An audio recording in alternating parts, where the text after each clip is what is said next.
Olá a todos e todas. Peço desculpas pela demora da postagem desse vídeo, porque eu tive um problema com o formato de gravação do anterior.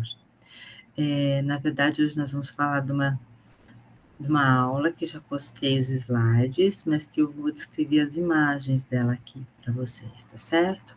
É uma temática que a gente já trabalhou, por meio de artigos, de outras aulas das semanas anteriores e também por meio de vídeos do YouTube. Vamos lá, então. Para iniciar, eu gostaria de falar para vocês sobre o processo de habilitação e reabilitação. A gente sabe que a habilitação ela vai visar auxiliar as pessoas que possuem deficiências congênitas ou adquiridas na primeira infância, com o objetivo que desenvolvam sua máxima funcionalidade.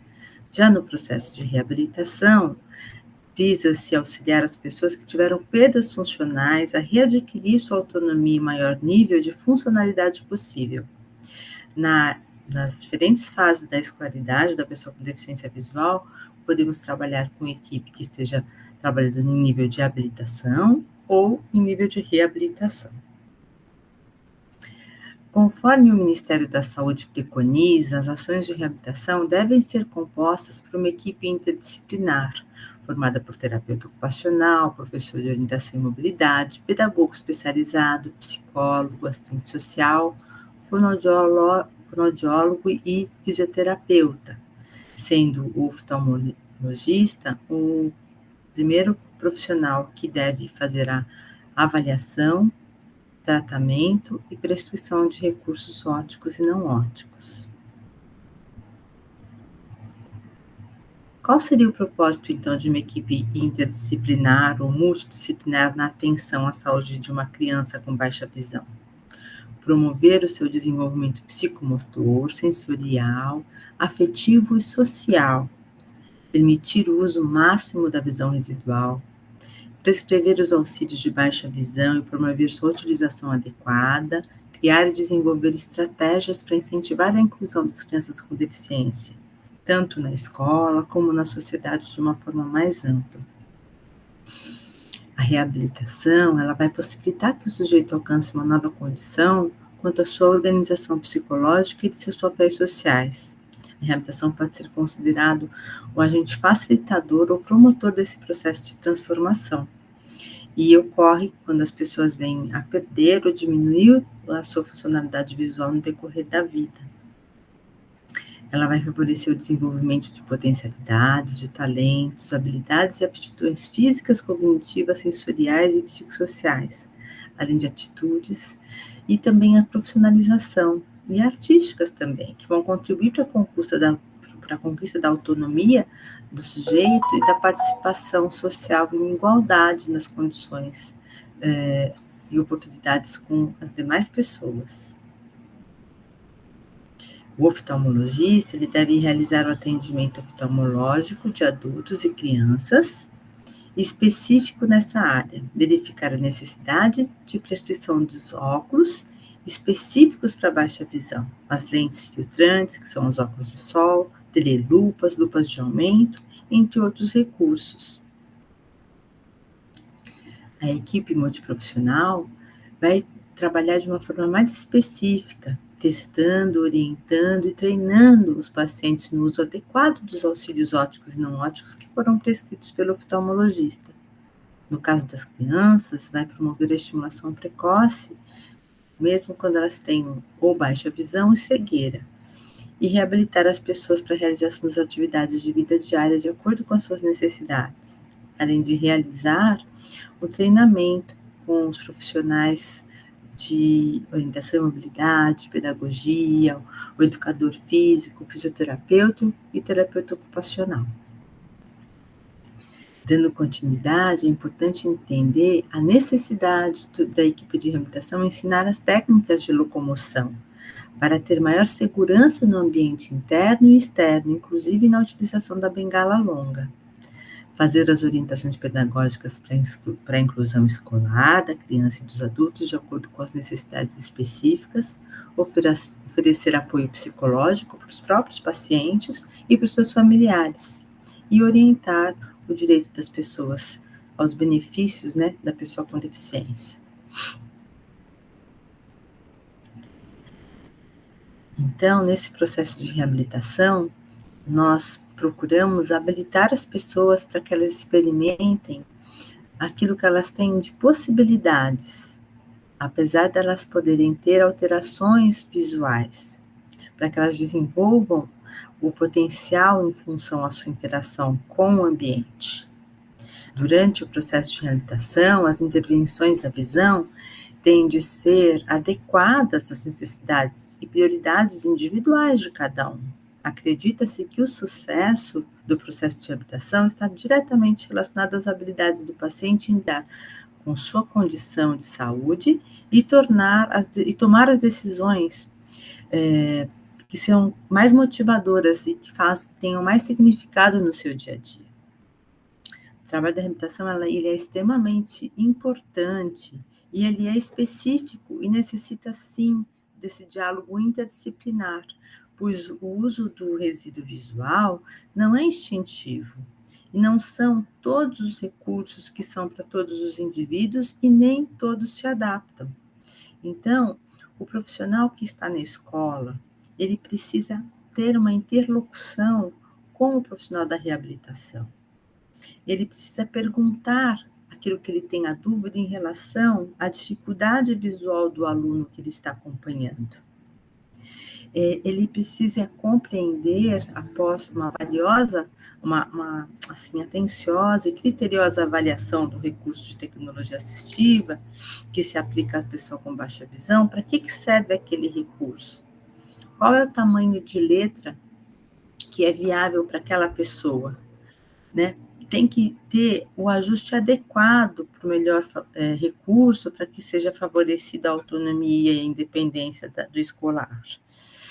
Então, a gente sempre orienta ao professor não temer perguntar para o oftalmologista ou para o profissional de reabilitação sobre qual é o recurso utilizado por seu escolar para cada atividade. Para a atividade no caderno, de leitura escrita, para a atividade da lousa, que às vezes é mais distante, qual que é a iluminação mais apropriada, se ela tem que ser direcionada para o material, se ela tem que vir posicionada de trás em direção ao material, qual é a distância focal do recurso óptico para a atividade no caderno, e porque isso vai diferenciar de pessoa para pessoa, mesmo sendo o mesmo diagnóstico oftalmológico a causa da deficiência visual.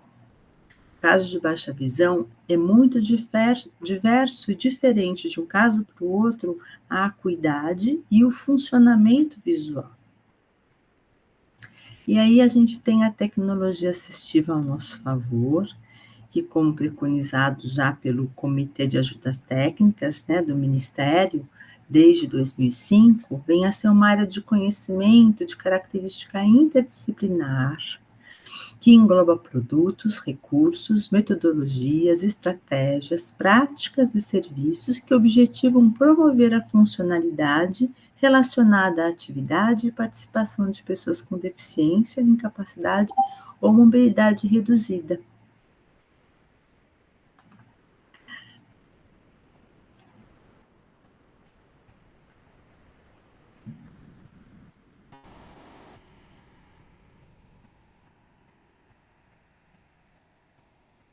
Desculpe, teve uma falha técnica aqui, mas nós vamos dar continuidade agora.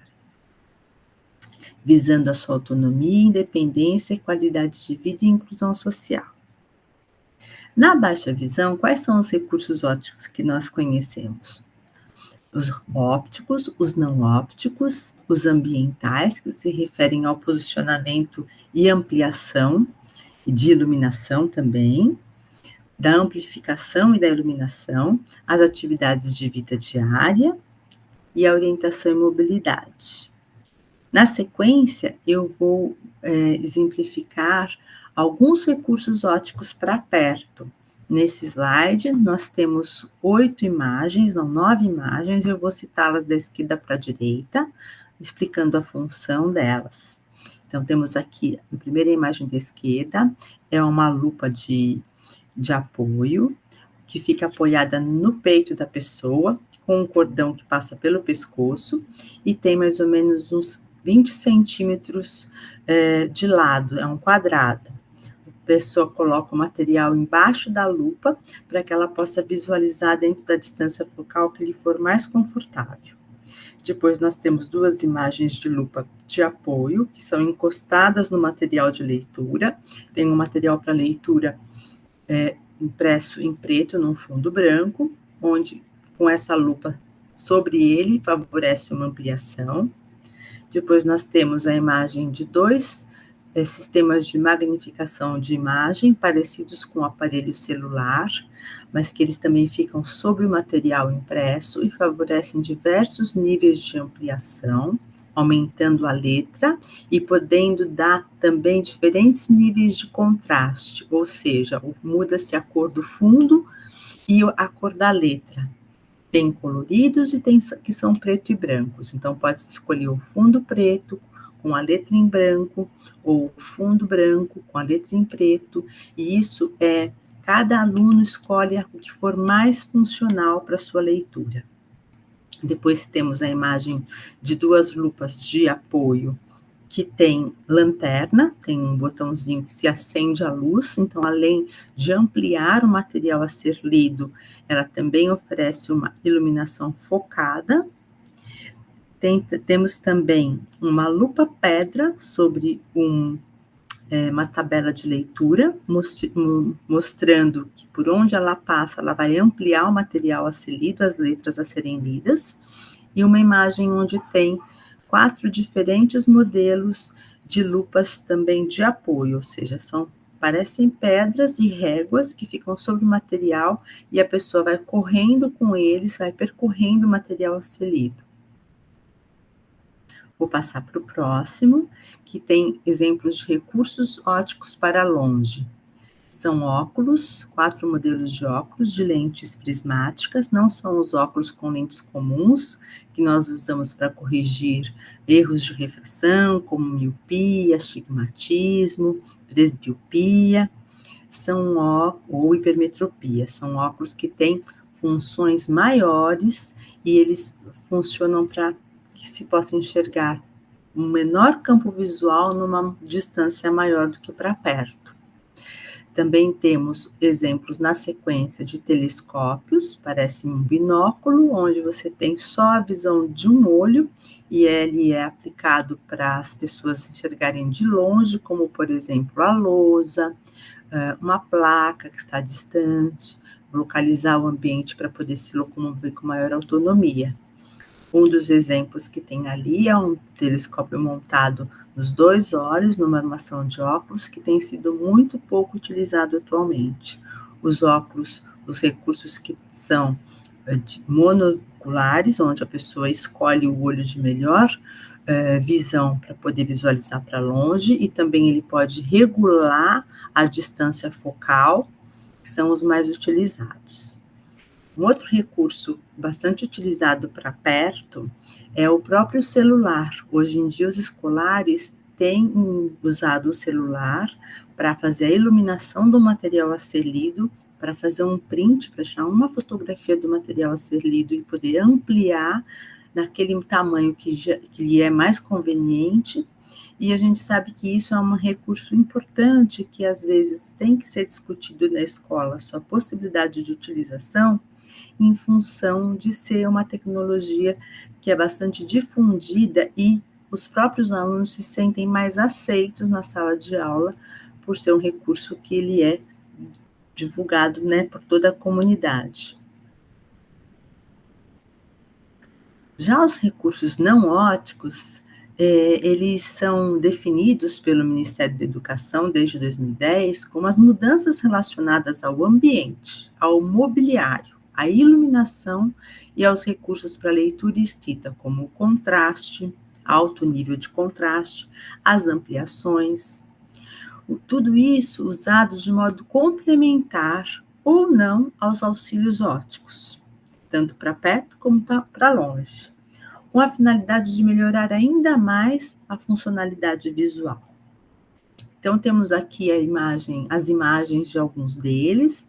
Temos uma prancha de plano inclinado, onde ela inclina o material na posição em cima da mesa, tem diferentes níveis de graduação, para poder elevar e ficar mais vertical, e com isso a pessoa poder fazer a atividade de leitura e de escrita numa posição que ela tenha menos desconforto, tendo que se aproximar, fazendo ali um esforço na região cervical, na sua coluna.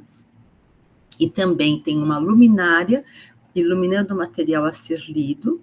Na outra imagem tem um rapaz utilizando um tiposcópio, que é parecido com uma régua preta, encostado no material, definindo a linha que ele vai fazer a leitura, e isso causa um nível de contraste maior àquilo que está sendo lido. Então, o papel é branco, o impresso é em preto e o tiposcópio é em preto. Além disso, a iluminação sobre o material sendo direcionada de trás da cabeça do escolar e em direção ao seu material.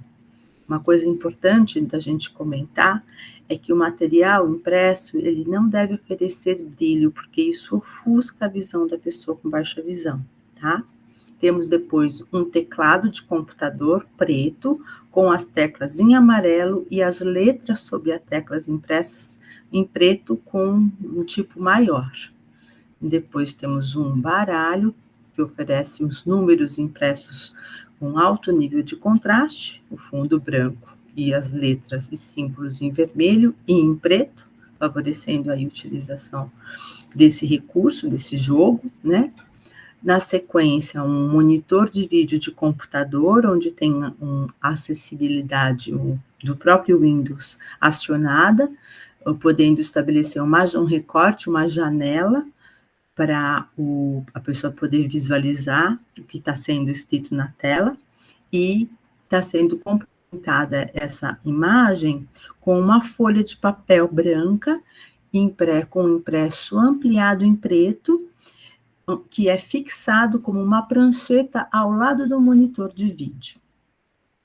Então, são pequenas adaptações, todas chamadas de recurso de tecnologia assistiva, que favorece a autonomia. E muitas dessas adaptações, nós mesmos, profissionais de reabilitação e de educação, ajudamos o nosso escolar, o nosso paciente, a descobrir que a sua funcionalidade visual será melhor dessa forma. Muitas vezes a gente tem uma visão equivocada de que se nós oferecermos um nível de ampliação grande, o aluno vai enxergar melhor o material. E não é verdade, porque se a pessoa tem uma doença ocular que o campo visual está reduzido, a ampliação faz com que ele não consiga ler a letra inteira ou a palavra toda. Então, às vezes é melhor uma ampliação menor, um nível de contraste grande e uma iluminação adequada para que ele possa visualizar o material, tá? Temos a imagem também de um telefone de mesa fixo, onde ele é branco e as teclas estão posicionadas na posição universal da distribuição dos números, mas o teclado tem a tecla preta, grande, e um número impresso em branco, o número e os símbolos. Na sequência, temos a imagem do plano inclinado de madeira, onde pode-se apoiar o material para fazer leitura e escrita, e abaixo do plano inclinado, uma outra imagem do plano inclinado com um material impresso sobre ela, para favorecer a leitura, onde o fundo é amarelo e as letras e símbolos são impressas num tipo mais ampliado, em preto, favorecendo um outro nível de contraste bastante utilizado pelos nossos pacientes e escolares. Outros recursos não ópticos, como adaptações pedagógicas, são os lápis, que têm uma grafite mais forte, lápis HB, 6B e assim por diante. Canetas de ponta porosa, que também tem uma ponta mais grossa, e cadernos que podem ser utilizados sobre o plano inclinado, de madeira, que tem as linhas mais reforçadas, um contraste maior, preto no branco, e mais espaçadas entre elas, porque nós temos que preconizar que o aluno possa escrever com um nível de contraste alto e com uma letra maior que ele possa fazer a leitura daquilo que ele escreveu. Um outro recurso muito utilizado também é a audiodescrição, que favorece a acessibilidade a produtos visuais e audiovisuais por meio da descrição, que é de fundamental importância para pessoas com deficiência visual. Ocorre no caso de filmes, peças, espetáculos de dança e música, eventos esportivos, exposições, entre outros. E também no caso de fotos, ilustrações e outras representações gráficas para complementá-las, ou ainda sempre que houver a impossibilidade de adaptar para uma forma tátil, ou seja, né, sentir com as mãos aquilo que está sendo apresentado por meio de imagens.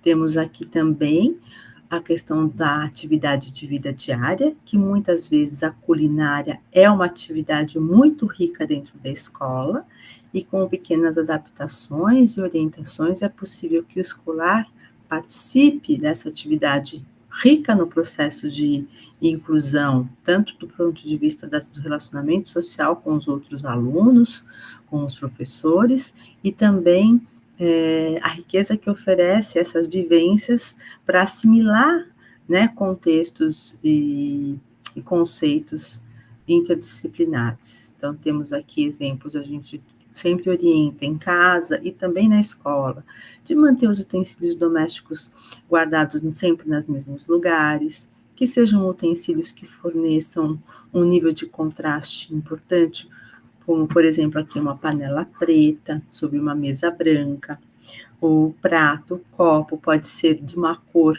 que contraste com a toalha de mesa, né? Temos aqui a foto também do painel touch do forno de micro-ondas, onde tem uma fita autoadesiva colada, onde tem cada número que é touch, né, que é pelo toque, ele tem uma fita autoadesiva colado o símbolo, aqui está o símbolo em braille, com o número referente a ele. Pode ser também, não precisa ser em braille, pode ser, na verdade, o número, né, em letra cursiva, né, mas também impresso e feito uma colagem, uma fita autoadesiva do lado do botão, para que tenha autonomia e possa desenvolver essas atividades com eficácia e eficiência. Nós temos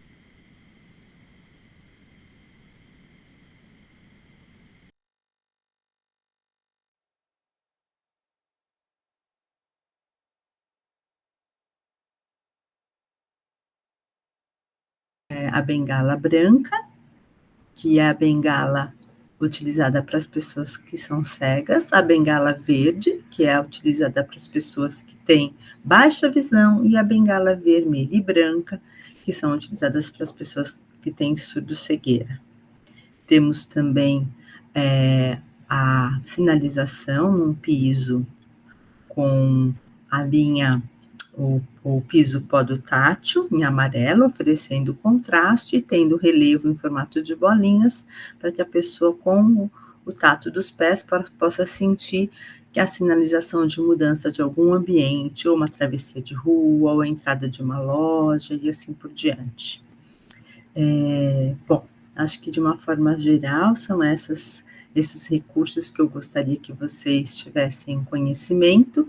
Muitos deles são utilizados e aprendidos nas situações de habilitação ou reabilitação, do serviço de reabilitação, e também, né, na educação especial, no trabalho que vocês fazem ou vão vir a fazer com os seus escolares que têm baixa visão.